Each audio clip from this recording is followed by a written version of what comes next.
Welcome to federal Telangana. నేను మీ కేకే. ఎప్పుడో 100 ఏళ్ల నాడు నిర్మించిన పోచారం ప్రాజెక్ట్ ఇప్పుడు తెలంగాణలో హాట్ టాపిక్గా మారింది. భారీ వర్షాలతో కామారెడ్డి ప్రాంతం మొత్తం కూడా కామారెడ్డి జిల్లా అంతా భారీ వర్షాలతో వరదలతో అల్లాడుతుంటే ఈ పోచారం ప్రాజెక్టు కూడా వరద తాకిడికి తట్టుకొని నిలబడటం అనేది ఇప్పుడు అంతా కూడా చర్చనీయాంశంగా మారింది.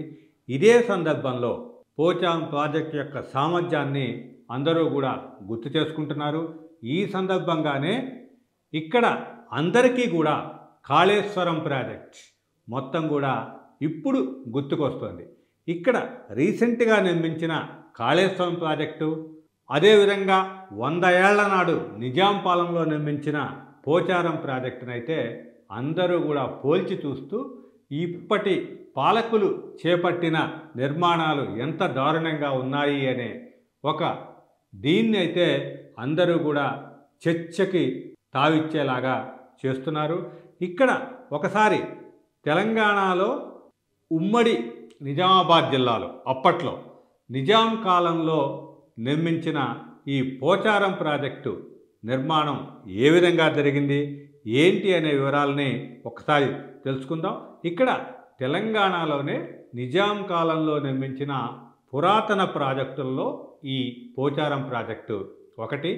ఇది ఇప్పుడు సంభవించిన భారీ వరదల్ని, అంటే పోచారం ప్రాజెక్టు పైనుంచి కూడా వరద నీరు పారినా సరే దీనికి చెక్కు చెదరకుండా ఇప్పుడు అందరికీ కూడా ఆశ్చర్యాన్ని, అంటే నీటిపారుదల నిపుణులు కానీ ప్రభుత్వం కానీ అందరూ కూడా గొప్పగా చెప్పుకునే స్థాయిలో ఇది నిలబడింది.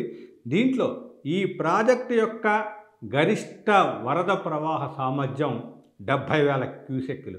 అయితే ఇప్పుడు వచ్చిన వరదలకి 1,82,000 క్యూసెక్కుల భారీ వరద వచ్చినా సరే ఇది తట్టుకోగలిగిందంటే దీన్ని ఎంత గట్టిగా నిర్మించారు, ఎంత పటిష్టంగా నిర్మించారు అనేది ఇప్పుడు చర్చకి తావిస్తుంది.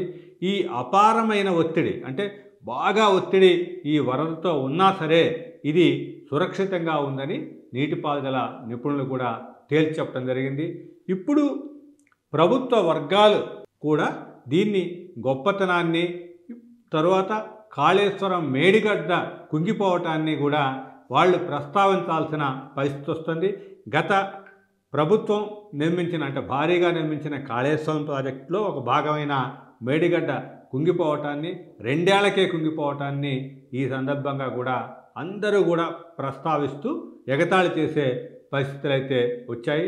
ఇక్కడ ఒక శతాబ్దానికి పైగా బలంగా నిలబడిన ఈ ప్రాజెక్టు ఆనాటి, అంటే పోచారం ప్రాజెక్టు ఆనాటి ఇంజనీరింగ్ నైపుణ్యానికి కూడా ఒక నిలువెత్తు నిదర్శనంగా కూడా మారింది. దీని నిర్మాణం 1917లో ప్రారంభమై 1922లో పూర్తి చేయడం జరిగింది. ఇది ఆనాటి నిజాం కాలంలో ఇది జరిగింది. దీని కామారెడ్డి జిల్లాలో ఉన్న నాగిరెడ్డిపేట మండలం పోచారం గ్రామంలో ఉన్న మంచెప్ప చెరువుపై దీన్ని నిర్మించడం జరిగింది. అయితే దీని నిర్మాణంలో సున్నపు రాయినే ఉపయోగించారు. దీని పొడవు 1.7 కిలోమీటర్లు అయితే ఎత్తు 21 అడుగులుగా ఉంది.